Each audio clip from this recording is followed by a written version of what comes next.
mmoja wetu aliyeumizwa hapo kwa theater akifanya operation ya macho, kwa sababu hiyo chupa iliingia ndani ya macho. Ndio sana. Nikauliza watu wa UDA wasimame ili muombe. Watu wa UDA sana. Kwa sababu wameumizwa macho na sasa anafanya operation.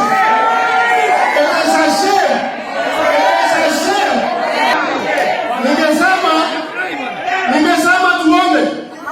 Mwenyezi Mungu tunakuomba pamoja na watu walioumizwa. Amen. Tusaidie. Amen. Ili macho yake ionekane tena. Amen. Sababu ikosa kuonekana. Ndio baba. Biblia zamani inasema ndio baba. Ndio baba. Mungu tusaidie. Amen. Asante sana. Ya mwisho nataka kusema usijali watu ya UDA ili vyama sita against one party. Kwa hivyo Dr. President bahali aliko ajue yeye ni dume.